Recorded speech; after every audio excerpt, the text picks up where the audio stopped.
Shalom. Sekarang kita akan membaca firman Tuhan yang terambil dari kitab Yosua. Pasal yang kedua, ayat 1 sampai ayat yang ke-6 saja kita akan baca. Yosua pasal 2 ayat 1 sampai 6. Kita akan membacanya saling sahut bersautan. Saya akan awali ayat yang pertama, jemaat menjawab ayat yang kedua, dan seterusnya saling ganti bergantian sampai tiba pada ayat yang ke-6. Yosua bin Nun dengan diam-diam melepas dari Sitim 2 orang pengintai. Katanya, pergilah, amat-amatilah negeri itu dan kota Jeriko. Maka pergilah mereka dan sampailah mereka ke rumah seorang perempuan sundal yang bernama Rahab, lalu tidur di situ. Ayat yang kedua.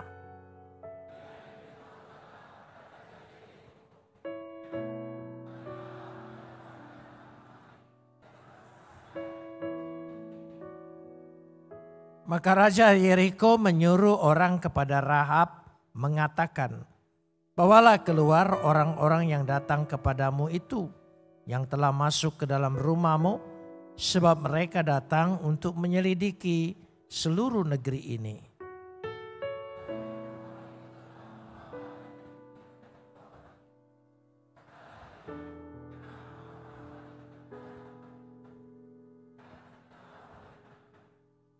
Dan ketika pintu gerbang hendak ditutup menjelang malam, maka keluarlah orang-orang itu. Aku tidak tahu kemana orang-orang itu pergi. Segeralah kejar mereka, tentulah kamu dapat menyusul mereka.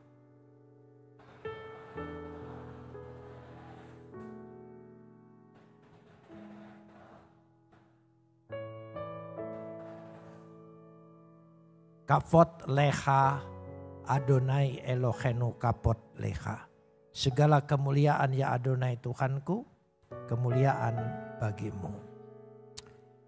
Yosua salah satu orang yang sudah dipersiapkan oleh Musa untuk memimpin bangsa Israel memasuki tanah Kanaan.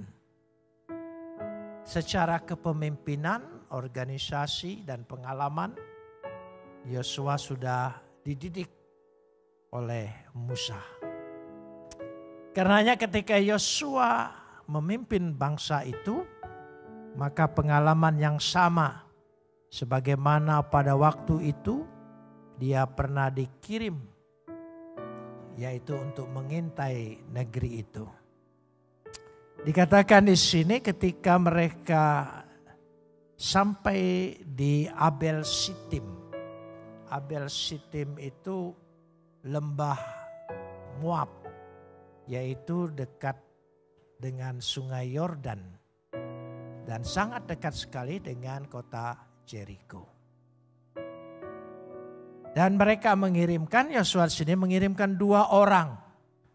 Tidak disebutkan namanya karena dikatakan di situ pada ayat yang pertama, Yosua bin Nun dengan diam-diam. Heresh, kata diam-diam itu heresh, yaitu secara rahasia. Jadi tentu saja nama utusan intelijennya tidak akan dikasih tahu. Jadi memang kalau orang Israel itu jago dalam bidang intelijen, itu memang dialah yang tertua dalam memiliki strategi intelijennya. Maka setelah mereka pergi untuk mengintai, pergilah amat-amatilah negeri itu dan kota Jeriko. Sebetulnya negeri dalam arti keseluruhan. Ayat yang kedua masih ayat yang pertama, yaitu ayat 1b. Maka pergilah mereka dan sampailah mereka ke rumah seorang perempuan sundal yang bernama Rahab, lalu tidur di situ. Saya perlu jelaskan dulu. Tentu ketika dia diutus ke rumah Rahab dan menginap di situ, dan Rahab adalah perempuan sundal. Pasti saudara pikir ini di rumah pelacur. Ya, karena sering juga Rahab diterjemahkan seorang pelacur. Tapi penafsir orang Yahudi tidak pernah berkata seperti itu. Begini, kata zona artinya perempuan ini memang tidak terpandang. Tidak memiliki martabat karena pekerjaannya. Pekerjaan Rahab itu adalah membantu para penjaga yang ada di pintu gerbang. Dan rumahnya pun dekat benteng daripada pintu gerbang itu.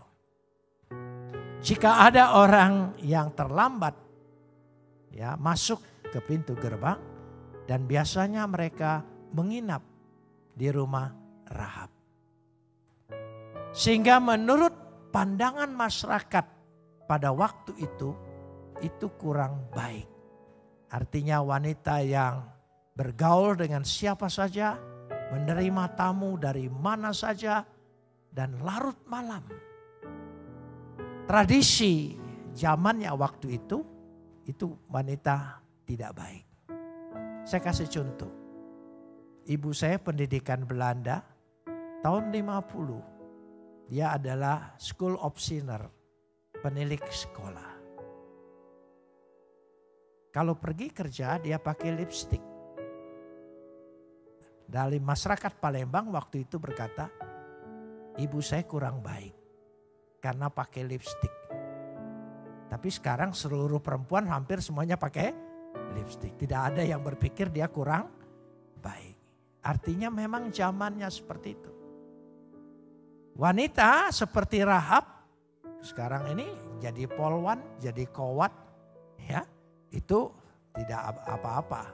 Tapi kalau tahun 50-an barangkali Indonesia masih terlalu ketat menganggap wanita itu tidak boleh keliaran malam, tidak boleh bergaul dengan siapa saja. Jadi kata zona maksudnya bukan berarti dia betul-betul pelacur, tapi pergaulannya yang bebas membuat dia dianggap sama seperti perempuan nakal. Zona. Sehingga dia tidak memiliki martabat. Ya, dipandang hina karena posisinya. Lalu kenapa kedua orang ini menginap di situ? Karena itulah yang tersedia tempat penginapannya. Itu perlu dimengerti latar belakangnya. Supaya Anda tidak berpikir bahwa kedua orang ini menginap di lokalisasi pelacuran. Bukan seperti itu. Lalu apa yang terjadi ketika mereka sampai di sana? Ya, kita lihat sebagian dari sini apa yang dimaksudkan. Perempuan bernama Rahab ini kita sudah tahu latar belakangnya, pandangan masyarakat terhadapnya, posisi, kedudukan, derajatnya sangat tidak terpandang. Tetapi kalau sudah perhatikan baca, ya sebetulnya kalau baca sampai ayat 24, tapi saya tidak membaca itu. Tapi dari ayat 4 sampai ayat yang ke-7. Saudara perhatikan di sini. Ketika Rahab mengambil keputusan untuk berpihak kepada dua utusan ini. Untuk menyelamatkannya, menyembunyikannya. Itu keputusan yang besar. Karena dia bertentangan dengan perintah rajanya. Risikonya adalah mati. Tapi rahasianya nanti kita lihat. Mengapa Rahab berani mengambil keputusan?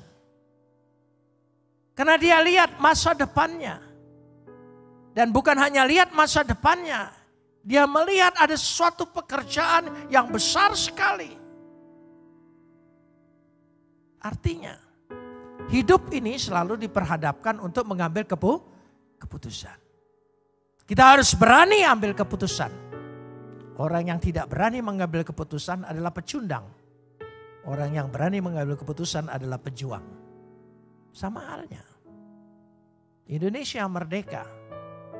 Itu karena mengambil keputusan panitia persiapan kemerdekaan Indonesia untuk memproklamasikan tanggal 17 Agustus. Sudah ada negara belum? Belum ada. Negara baru dibentuk tanggal 18.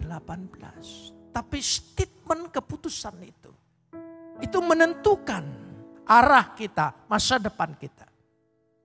Ya, dalam pekerjaan, di dalam jodoh, kita berani ambil keputusan.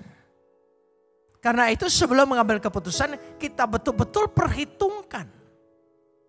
Anak-anak perempuan yang belum menikah, ya, ketika ada laki-laki mengajak engkau menikah dan mengatakan, mau enggak bersama-sama dengan saya, kita berangkat dari nol. Jangan percaya, itu pasti pegawai pom bensin. Karena selalu bicara dari nol, saudara. Pegawai pom bensin selalu begitu. Dia harus tahu masa depannya. Ya, dia harus tahu.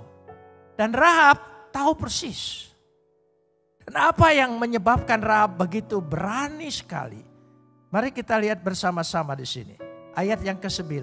Ayat yang ke-9. Kita lihat ayat yang ke-9. Bisa ditayangkan di sana ayat yang ke-9 supaya kita bisa melihat firman Tuhan. Ya, ayat yang ke-9. Dan berkata kepada orang-orang itu. Tolong sambung. Aku tahu bahwa Tuhan telah memberikan negeri ini kepada kamu. Dan bahwa kengerian terhadap kamu telah menghinggapi kami. Dan segala penduduk negeri ini gemetar menghadapi kamu. Aku tahu. Bukan sekedar tahu informasi. Bukan. Tahu pengetahuan ilahi. Karena memakai kata yadati. Yadati. Aku tahu. Aku melihat secara visi. Aku melihat ada pekerjaan Tuhan. Jadi penting sekali. Dari mana kita punya pengetahuan ilahi? Dari firman. Tanpa firman kita tidak mungkin tahu. Karena itu penuhilah hidup kita itu dengan pengetahuan firman. Coba kita perhatikan. Saya ingin mengajak. Saya harap saya dikasih kelonggaran beberapa menit. Ya, coba Kejadian 1 ayat 1. Kita kalau tanpa Alkitab, dari mana kita tahu ada Tuhan? Dari mana? Oh, saya tahu ada Tuhan. Perkiraanmu, dugaanmu, asumsimu, pendapatmu, itu tidak jadi ukuran kebenaran. Yang harus jadi ukuran kebenaran firman Tuhan. Coba Kejadian 1 ayat 1. Coba kita lihat bersama. Kejadian pasal 1 ayat yang ke-1. Dari awal Tuhan yang memberitahu kepada kita. Pada mulanya apa? Tuhan menciptakan langit dan bumi. Lembaga Alkitab menerjemahkan Allah. Saya tidak berani menyebut karena takut ingat yang lama.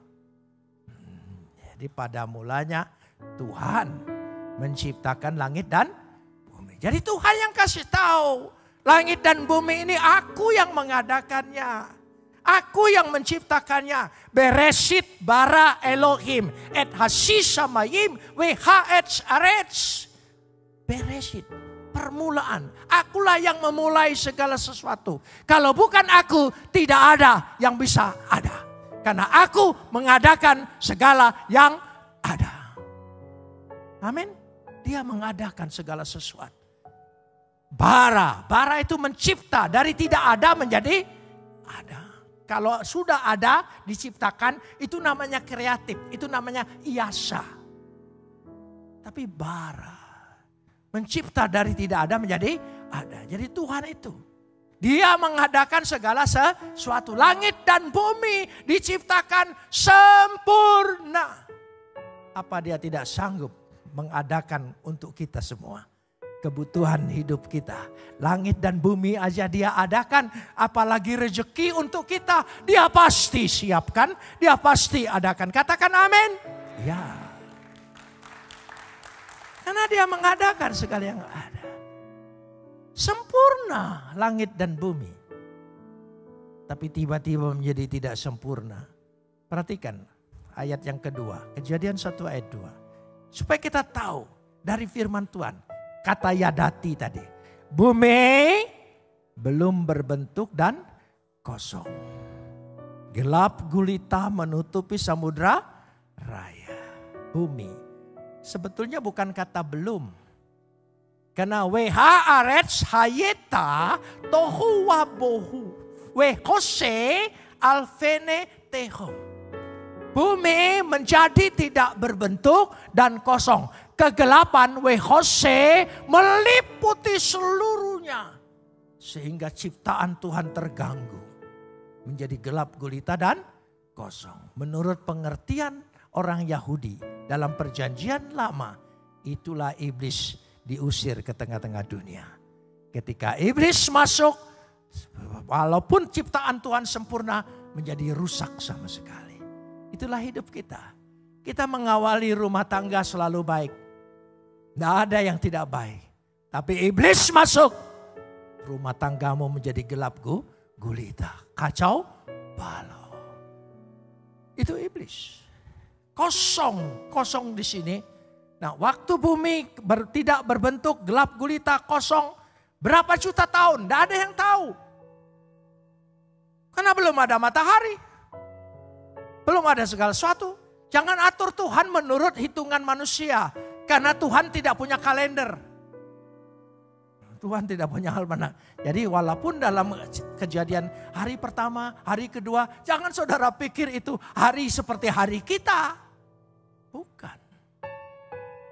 Bumi tidak berbentuk. Jadi kosong. Samudra raya gelap gulita menutupi samudra raya. Lanjutkan sekarang. Ya, roh Tuhan melayang-layang di atas permukaan air. Weru'ah Elohim merehefet et hasishamayim. Weru'ah. Roh Tuhan merehefet. Merehefet. Coba ucapkan. Gaya India sedikit. Merehefet. Gitu ya. Nah, melayang-layang, kata melayang di sini bukan melayang kayak begitu, meliputi, mengerami. Telur dierami berubah menjadi anak ayam, nilainya lebih. Bumi yang kacau balau, gelap gulita, roh Tuhan mengeraminya berubah menjadi baik. Apalagi hidup kita, masalah kita, pergumulan kita, kesusahan kita, penderitaan kita. Undang roh Tuhan masuk ke dalam diri kita. Dia pasti dapat memulihkan. Langit dan bumi saja dipulihkan oleh roh Tuhan. Apalagi hidup kita.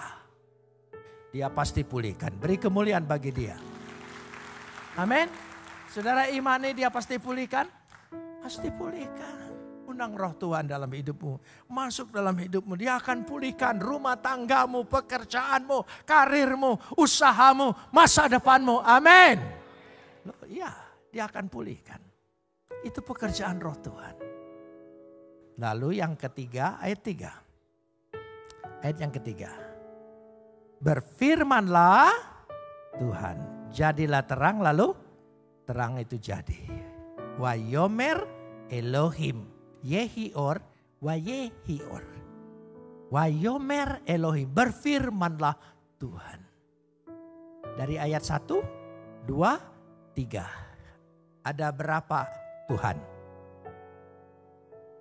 Beresit bara Elohim. Tuhan pencipta. Weruah Elohim. Roh Tuhan. Wayomer Elohim. Tuhan berfirman. Ada berapa Tuhan? Ada 1. Elohimnya 1. Tapi pribadinya 3. Sebagai pencipta, sebagai roh, sebagai firman. Amin saudara. Ya, jadi Trinitas itu bukan buatan baru. Dari sejak awal Tuhan sudah menyatakan dirinya dalam 3 pribadi. Bapa, Anak, dan Roh Kudus. Kata Bapa dan Anak untuk menunjukkan keberasalannya. Makanya jangan dicari mana ibunya. Itu tidak berbicara hubungan biologis. Itu berbicara hubungan simbolis. Amin. Harus bisa jawab supaya jadi berkat. Ini percaya dengan Tuhannya tapi tidak bisa jawab giliran ditanya orang. Gitu, harus bisa jawab. Bapak dan anak. Ya, lalu pikir ibunya, itu hubungan keluarga. Kata bapak dan anak belum tentu hubungan biologis. Coba, Indonesia merdeka. Tanah air kita sebut tadi Ibu Pertiwi. Kita putra putri Ibu Pertiwi. Pernah tanya mana Bapak Pertiwinya? Lo nggak tanya, itu kan hanya simbolis. Bukan biologis. Ibu-ibu bawa anak kunci. Ya, apa gemboknya itu emboknya kunci? Ya enggak, saudara. Kata anak belum tentu ada kata ibu, ada kata bapak. Anak tangga. Apa tangga sebelah sini bapaknya, sebelah sini ibunya, di sini anaknya? Enggak, itu banyak contoh. Harus bisa jawab. Amin. Supaya bisa menjadi berkat bagi orang lain. Karena itulah yang dimaksudkan. Jadi kembali lagi pada bacaan kita, sudah kembali lagi ke sini ayat yang ke-9. Jadi ayat yang ke-9 tadi dikatakan di situ, ya, aku tahu bahwa Tuhan telah memberikan negeri ini kepadamu. Kinatan Adonai lachem haaretz. Sebetulnya bukan negeri. Kata negeri kalau bahasa Ibrani ir. Kata haaretz itu tanah. Artinya seluruh tanah Kanaan itu memang Tuhan dari awal sudah berikan. Bukan Jericho. Jericho itu satu kota awal permulaan dari pemberian Tuhan. Maka seluruh negeri ini aku akan beri. Apapun yang kau terima saat ini, pemberian Tuhan itu awal, imani, ke depannya seluruhnya dia akan berikan kepada kita. Amin. Imani. Itu gunanya kita mengimani firman. Sebab firman itu supaya kita mengimani, supaya kita ketika kita mengimani, menghadirkan firman itu, kuasa Tuhan itu, perbuatan Tuhan itu di dalam hidup kita. Amin. Sebab Alkitab ini bukan teori, bukan dogma, bukan wacana, tapi kisah. Amin. Peristiwa. Alkitab kita itu peristiwa. Dari sejak peristiwa Tuhan menciptakan langit dan bumi sampai selanjutnya peristiwa penyelamatan dan karyanya. Itu yang pertama. Jadi betapa pentingnya kita memiliki yadati. Pengetahuan ilahi. Katakan amin. Saudara mau baca Alkitab? Ya. Saya waktu ditahan 6 tahun di penjara. Tidak boleh bawa buku apapun. Bacaan apapun. Tahanan Laksus. Satu-satunya yang boleh dibawa Alkitab. Jadi saya baca Alkitab. Saya pikir kalau 1 kali tamat bebas. Enggak bebas tuh. 2 kali tamat enggak bebas. Selama 6 tahun saya tamat 25 kali. Saudara sudah pernah tamat baca Alkitab? Kalau belum silakan masuk penjara supaya ada waktu. Ya. Jangan sampai nanti sudah diperhadapkan baru sadar untuk baca. Tapi Tuhan baik. Ya, 6 tahun 25 kali. Tuhan ingin mempersiapkan saya supaya kamu berkhotbah hanya Alkitab. Bukan wacanamu, bukan pikiranmu, bukan pendapatmu. Tapi firman Tuhan. Karena itu saya selalu ingin mengajak kita membaca firman. Melihat karena iman kita bertumbuh bukan oleh kecakapan orang berbicara. Tetapi oleh firman Tuhan. Firman Tuhan itu yang nanti. Karena Alkitab ini karya Roh Kudus. Jadi kalau kita baca berarti ada peranan Roh Kudus. Dan pekerjaan Roh Kudus bekerja pada saat engkau membaca firman. Katakan amin. Loh iya. Pentingnya. Janji baca Alkitab? Amin. Atau perlu saya doakan masuk penjara? Tidak usah masuk penjara, masuk rumah sakit juga punya waktu. Ya, ayat yang ke-10. Ayat yang ke-10. Ayat yang ke-10. Kita baca deh, ayat yang ke-10. Poin yang pertama, kenapa Rahab berani mengambil keputusan? Karena dia punya pengetahuan ilahi. Ya dati tadi. Yang kedua, ayat yang ke-10. Loh ini Yosua pasal 2 dong. Bukan pasal 1 ya. Jangan salah.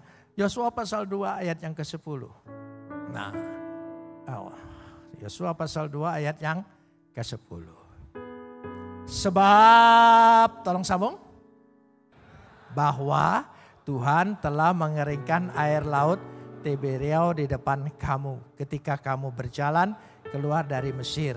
Dan apa yang kamu lakukan kepada kedua raja orang Amori yang di seberang sungai Yordan itu, yakni kepada Sihon dan Og yang telah kamu tumpas. Sebab kami mendengar. Samanu.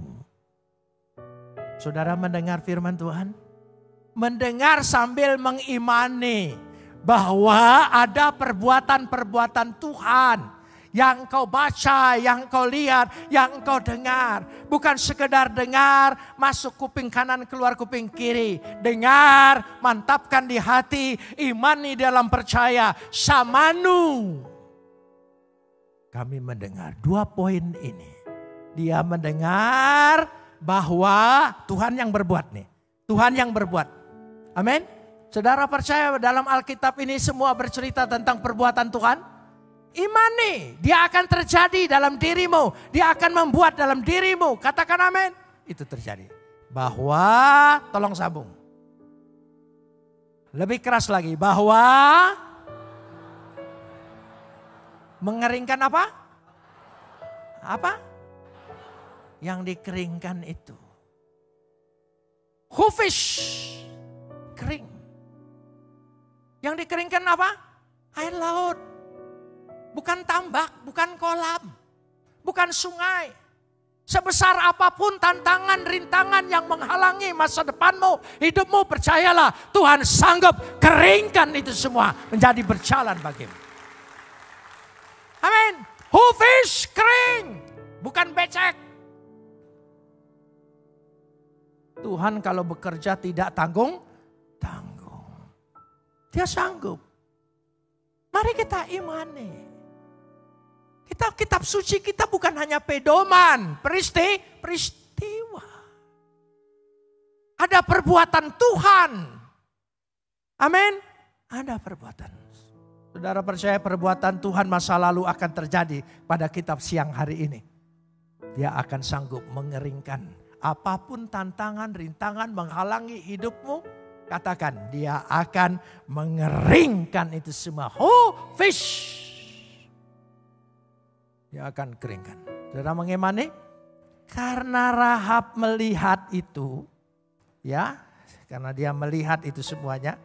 Sehingga dia melihat bahwa ada perbuatan-perbuatan Tuhan. Nah karenanya kita lihat bersama di sini. Ya kita lihat dulu bersama.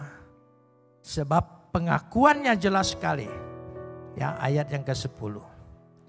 Ketika kami mendengar, tawarlah hati kami. Ya selanjutnya, jadi Tuhan memberikan segala sesuatunya kepada bangsa itu. Kenapa demikian? Karena 2 hal tadi. Bahwa dia mengimani. Dan kalau kita lihat bersama-sama, karena itu mengubah hidup Rahab. Rahab dirubah. Hidupnya berubah sama sekali. Dan dahsyat perubahannya besar. Dari orang disebut sundal, dari seorang disebut pelacur, dari orang yang tidak bermartabat, tapi bisa masuk sisila Mesias. Juru selamat. Ya, mari kita lihat bersama. Matius pasal 1 ayat yang kelima. Matius pasal 1 ayat yang kelima. Matius pasal 1 ayat yang kelima. Ya, Matius pasal 1 ayat yang kelima. Kita lihat bersama. Ya. Salma memperanakan Boas dari Rahab. Boas memperanakan Obed dari Rut. Obed memperanakan Esai, bapaknya Daud. Yang menurunkan Mesias. Siapa dia? Perempuan yang tidak dianggap. Tapi nyatanya hidupnya berubah. Luar biasa. Siapapun engkau, apapun latar belakangmu, apa saja masa lalumu, sesuram apapun, Tuhan sanggup ubah saat ini. Saudara mau diubah oleh Tuhan? Percaya kepada dia, dia sanggup ubah. Itu contoh Rahab. Perempuan yang dianggap sundal berulang-ulang. Bahkan kadang-kadang kalau saya dulu ikut buat Alkitab, barangkali saya usulin, jangan dong bilang pelacur kan gitu ya. Bilang aja ya gitu. Seperti kemarin, tadinya saya mau khotbah begini. Seperti Hana punya saingan ya, Penina, istrinya Elkana. Lembaga Alkitab terlalu halus menerjemahkan madunya. Kok istri kedua madunya? Racun itu saudara, bukan madunya. Ya jangan diterjemahkan bagus-bagus, nanti menarik orang mau. Ya, jadi dari situ. Karena itu Ibrani pasal 11 ayat 31. Ibrani pasal 11 ayat 31 ayat yang terakhir. Karena iman maka apa? Rahab, tolong sambung. Perempuan apa? Perempuan apa? Kasihan ya. Tidak turut binasa bersama-sama dengan orang durhaka karena ia menyambut pengintai dengan baik. Karena tadi pertama berani ambil keputusan. Kedua karena pengetahuan ilahi. Yang ketiga dia mendengar sambil mengimani perbuatan Tuhan. Yang sudah diberkati katakan bersama.